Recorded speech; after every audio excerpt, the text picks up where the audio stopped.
Aí, gravando a aula. Eba! Página 30.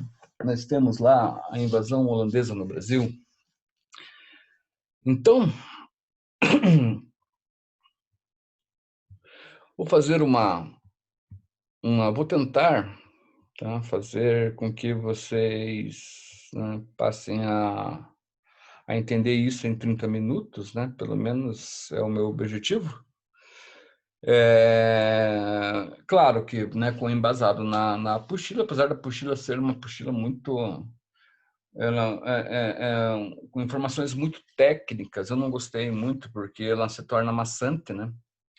São informações que tratam muito de datas, de nomes, são coisas difíceis, né? Porque você tem que, para você entender isso, essa forma, né? Essa maneira de entender história, ou dos dois, ou vocês têm que gostar muito de história, tem que ser apaixonadas por história, né?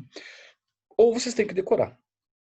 Tá? Eu acho que não é nenhum, ou são os dois casos, ou nenhum nem outro caso aqui que venha à tona aqui, né? Então, vou fazer de uma forma mais light, né? Para se tentar entender, ou seja, da minha forma.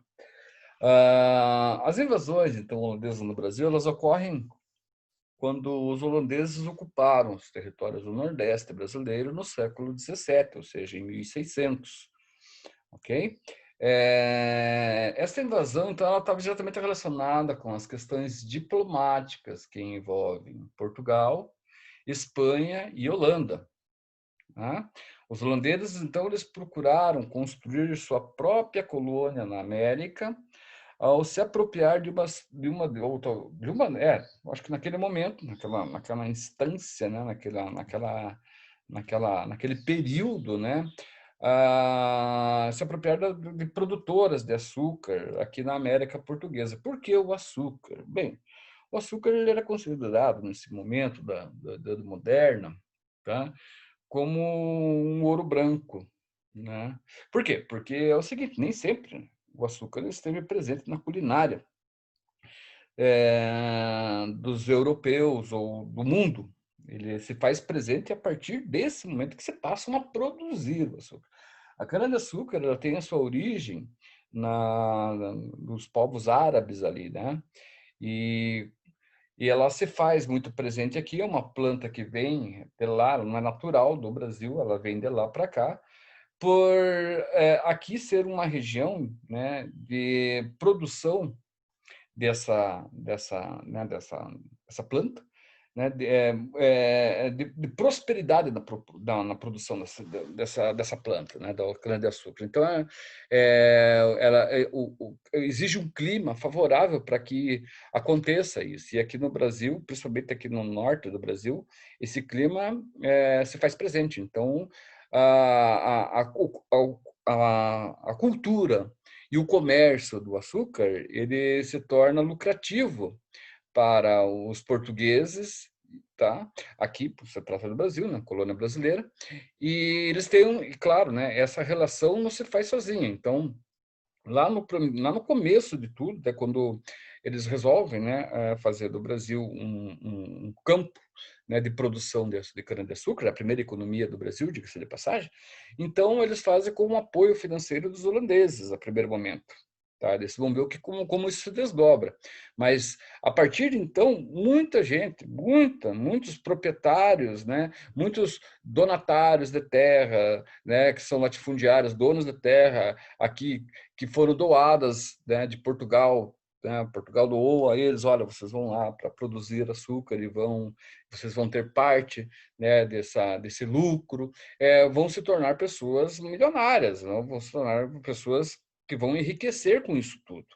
Certo? Ou seja, um bom comércio, né? Não só a primeira coisa, o Brasil como é uma colônia de exploração, então se explora o máximo aqui. No primeiro momento nós temos lá a primeira economia aqui que faz com que muitos se tornem ricos é a extração e o comércio de pau-brasil, né?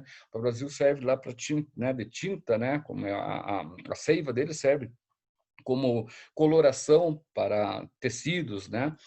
Depois vem essa economia da cana-de-açúcar, né? Que envolve o trabalho escravo, mas não é o caso agora de a gente falar, a gente vai falar um pouco mais sobre isso daí. E o que acontece? Então, é um mercado que tem, dentro da Europa, né, expansão, né? Ou seja, se lá no momento, lá no primeiro, havia o hábito de se usar o açúcar, eram para poucas pessoas, agora é para todo mundo, ou seja, todo mundo tem o direito. É como, por exemplo, a gente pensar no celular.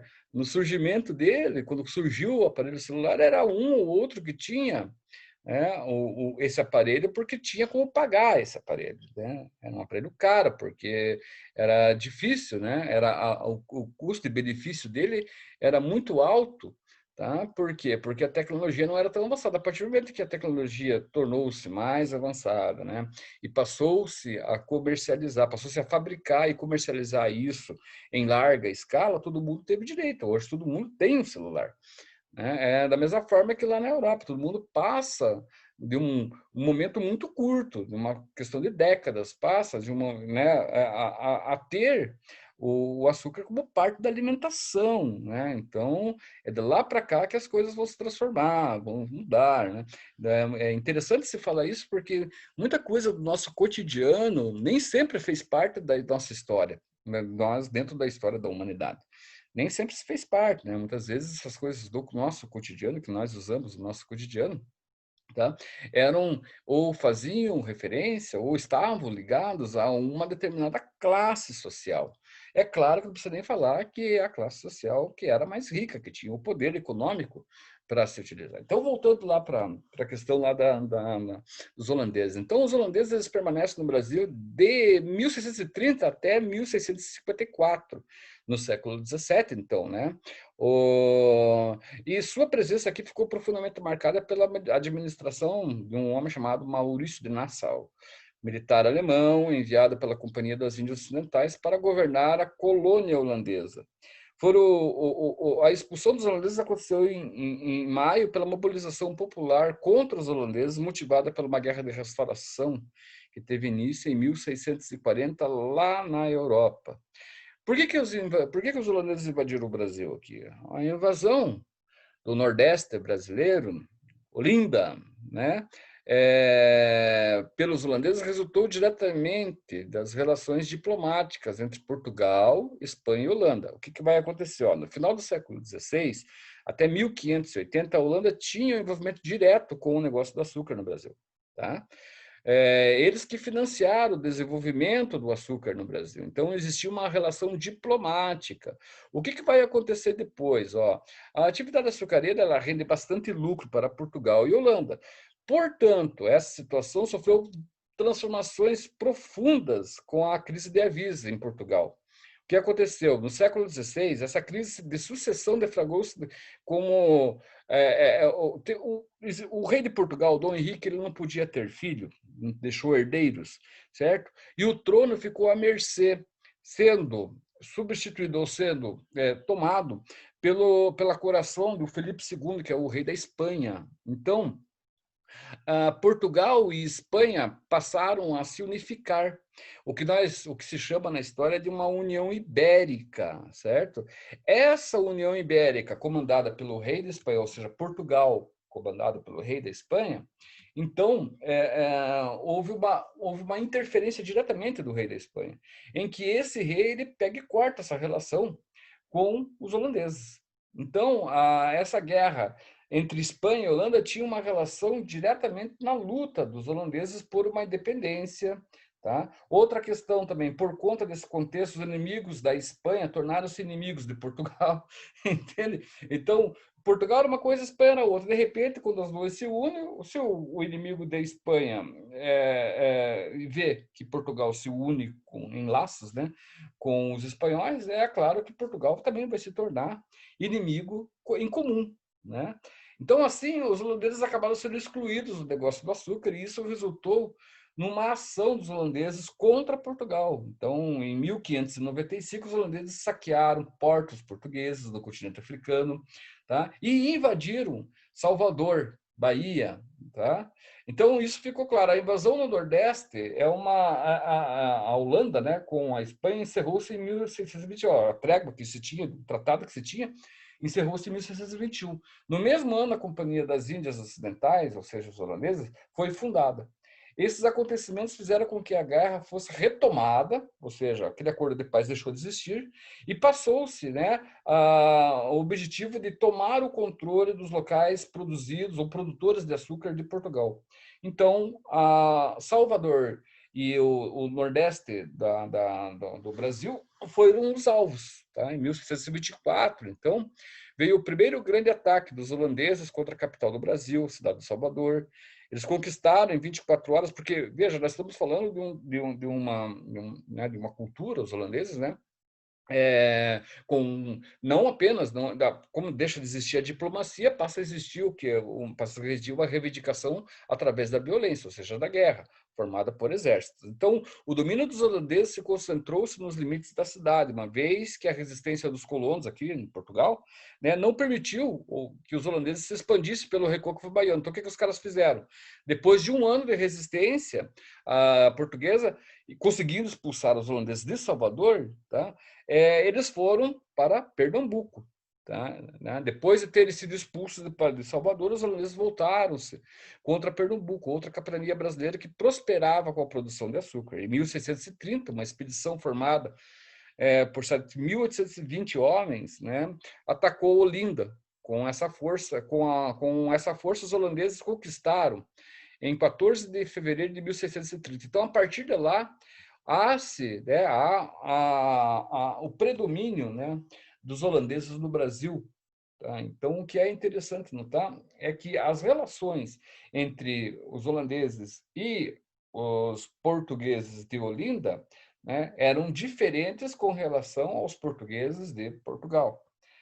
Por quê? Né? Porque aqui o português, o que estava lá em Olinda, que era uma capitania hereditária, tá? A partir ele não resiste, né? Até porque não teria lógica para resistir um exército armado. Então, ele não resiste, ele faz parte, ele passa a ser manipulado pelos holandeses. Mas não só eles, né? Eles e toda uma estrutura social que vive naquele espaço ali. Essa estrutura social que eu me refiro é índios e negros também. Então, e desse índios, negros e brancos tem a miscigenação. Né? Nós estamos falando de espaços que compreendem, 1630 a 1654 são mais de 20 anos. Tá? A gente pensar, por exemplo, é quase uma vida, né? Quase uma vida não, é uma vida. Tá? Tendo em vista que, por exemplo, a faixa etária, né? A taxa de natalidade era estável, mas a taxa de mortalidade era muito alta. Então, muita gente vinha para cá para trabalhar. Por quê? Porque os que nasciam e viviam aqui tinham uma vida curta. Por que tinha uma vida curta? Porque as condições sociais não permitiam que essa pessoa tivesse uma vida além dos 30 anos. Então, nós estamos tratando de uma vida. Tá? E nesse momento, então, há uma interação dos holandeses aqui. Tá? Essa interação ela é feita de uma forma, tá? Não só através da violência, da força, tá? Mas ela é feita de outras formas também. Né? Ela é feita de contratos, ela é feita de relações em que essas relações, muitas vezes, tá? Elas são sobrepostas à sua questão, à sua identificação como parte de uma cultura. O que estou falando? Muitas vezes o português, mesmo sendo nascido em Portugal, a partir do momento que ele tem a convivência com esses holandeses, né, e há uma interculturalidade, né, as coisas passam a se estabilizar. Né? É como, por exemplo, se o Brasil, né? Na verdade, o Brasil ele foi invadido há muito tempo, né, desse período, né? Nós, por exemplo, vou dar um outro exemplo. Nós brasileiros, nós como brasileiros, né? A nossa relação com os estrangeiros. Qual que é a nossa relação com os estrangeiros, né? É uma relação de abertura, né? É uma relação onde nós, né, brasileiros, nós temos uma recepção do que vem de fora calorosa. É diferente, por exemplo, quando nós vamos daqui para lá. né? Vá lá num país lá europeu, dependendo do país europeu, lá os caras te olham e é torto, né? Te olham com um certo desdém, né? Tudo bem até aqui ou estão dormindo já no terceiro sono? Não, tudo certo. Olha, então tá bom, então. Certo, também. A Beatriz está com voz de sono, Beatriz. Não, não tô com sono.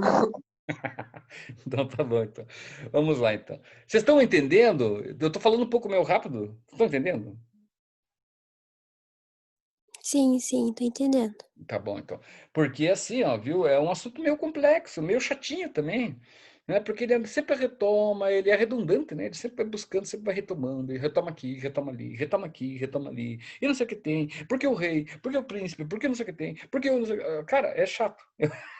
Eu gosto de assuntos que não se prendam muito, mas se trata de uma política, para se entender um pouco sobre o que está acontecendo, o que aconteceu e como aconteceu.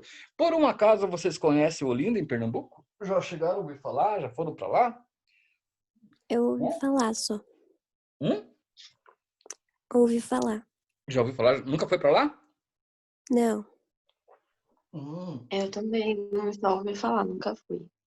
Quando tiverem oportunidade, terão. São jovens, são novas, logo, logo vão viajar o mundo aí, espero, né? Porque uma viagem é fantástica, uma viagem é vocês, né, revisitarem muito né, das aulas de história, de geografia, de filosofia, de sociologia, vocês visitarem. Quando vocês visitam esses lugares, vocês têm é impactante, né? Como as coisas, né? Elas são edificadas, né? Com relação a uma sociologia, né? Com relação a uma filosofia, a um pensamento. Olinda é lindo, meu, é bonito pra caramba, assim, né? E a cidade, ela é caracterizada culturalmente em torno, obviamente, né, dos holandeses, né? Por isso Olinda, Holanda, né? Holandeses, Olinda. Olinda vem de Holanda, né? É interessante a cidade mesmo, é muito bonita, né? A estrutura, né? Enfim, toda a cidade de Olinda, assim, ela é bastante, ela tem uma referência muito grande, né, com a arquitetura da Holanda, né? Tem muitas pessoas ainda que vivem lá, que têm seus ancestrais, né, são holandeses, né, que continuaram a vida lá como comerciantes, enfim, né? Bem, isso é fato quando nós temos, por exemplo, uma estrutura organizada, quando você forma uma estrutura, quando você tem uma estrutura que se organiza, tá, dentro de um espaço físico, constrói, né, edifica, e tem por detrás o dinheiro, né, tem o capital, isso as cidades se tornam belas mesmo, né? Outra cidade que eu acho bonita bastante é Manaus, né? Durante o ciclo da borracha, lá aquela cidade se tornou uma cidade de primeiro mundo no mundo, né? Interessante também conhecer também. Belém é muito bonito, mas enfim, isso daí um dia vocês irão conhecer, vocês me darão razão quando conhecerem, tá? Então, voltando lá, ó. Então, a partir de 1637, foi enviado um alemão chamado Maurício de Nassau para administrar a colônia holandesa, que era aqui. Ele era um militar e foi indicado para assumir o cargo, que permaneceu até 1643. A administração de Nassau foi um momento importante para que os holandeses se estabelecessem no Brasil. Então, ele realizou, como estava falando agora há pouco ali, né? Ele realizou inúmeras ações para o desenvolvimento da colônia, né, de Olinda. Tá? Procurou recuperar a economia açucareira de Pernambuco. Muitos engenheiros vieram para cá, por isso dela ser tão bonita, né? Ela foi construída, não foi construída de pau a pique, como foram muitas cidades no Brasil. Tá? Ela foi construída com uma engenharia, entende? Ou seja, é uma colônia, é um espaço físico que está sendo bem administrado. Isso que é o barato da coisa. Tá? Muito bacana, né? Ó, para vocês terem uma ideia, ó, nessa mesma vibe, assim, né, ó, os engenhos que tinham sido abandonados durante a guerra de portugueses e holandeses, né, passou-se a reestabelecer de alguma forma para melhor, né? Como, olha só, para você ter uma ideia, então, como algumas leis que foram instituídas, por exemplo, com a obrigatoriedade de se plantar mandioca, proibição de jogar lixo nas ruas. Então, nós não somos pioneiros aqui em Curitiba, isso já acontecia lá, naquele momento lá. Então, é lógico que você vai ter uma cultura em formação, né? Onde você tem leis para que essa cultura se sustente, né? E tenha uma vida saudável, exista saúde dentro daquele contexto. Então você cria normas e cria leis para que haja dentro desse espaço uma boa convivência. Isso é fantástico, cara. Se não há isso, a coisa descambra. Tá? Eu vou dar um exemplo. Eu acho que as duas meninas aqui, tanto a Bia como a Laura, são curitibanas, não são? São. Sim, sim. Tá. Então, eu vou dar um exemplo, apesar que essa aula vai ser posta em público, vai ser publicada, mas mesmo assim, não tenho problema, não tenho medo de falar também. Curitiba. Nós somos curitibanos, eu sou curitibano também, me orgulho de ser curitibano, me orgulho mesmo de ser curitibano, né? E nós vemos como Curitiba, qualquer estrutura social de Curitiba, né? Que as pessoas muitas vezes acham estranhas, né? Por viverem nas suas estruturas sociais que são diferentes da nossa. Então, por exemplo, quando os caras vivem tirando sarro, principalmente nesses stand-up, comédia stand-up, né? Vivem tirando sarro, porque o curitibano carrega papel de bala no bolso para jogar no lixeiro. Sim, claro, com certeza. Por isso que nós temos uma das cidades mais limpas no país, né? E uma das cidades mais procuradas por estrangeiros, principalmente por europeus. Tá? Isso é uma questão que vem da nossa própria educação, cara. Sacou? Vem do nosso lado, vem dos meus ancestrais, vem dos seus ancestrais, dos seus bisavós, avós, que eram ligados diretamente vamos colocar assim, a imigrantes, né, que vieram para cá e construir o seu espaço. Tá? Então, a imigração ela tende muito a zelar pela saúde. Por quê? Porque lá na Europa, antes deles virem para cá, o caos foi estabelecido. E de que forma que ele foi estabelecido? Como que ele foi estabelecido? A partir da Revolução, da Revolução Industrial, onde tudo passou a ser poluído. Rio, ruas, tudo.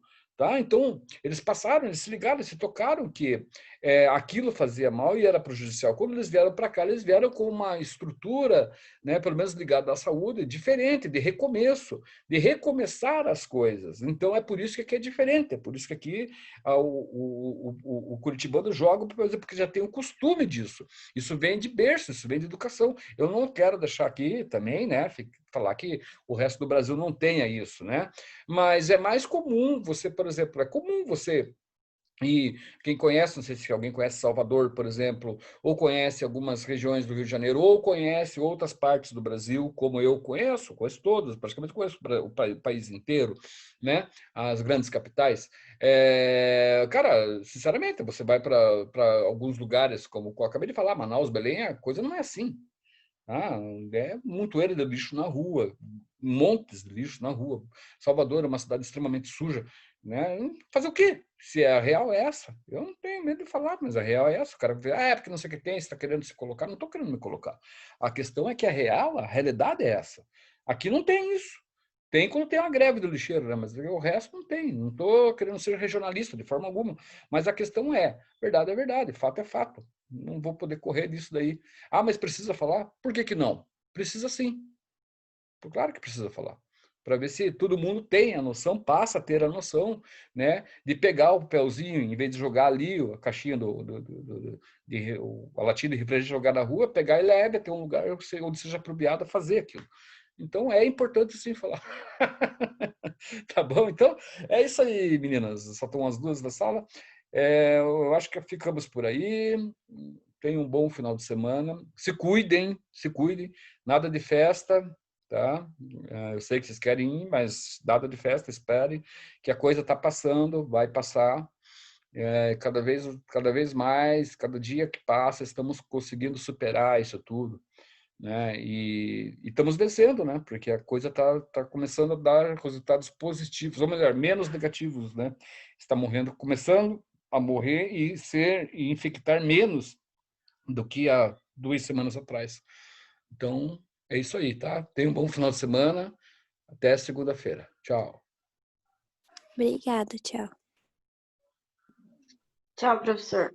Tchau, tchau.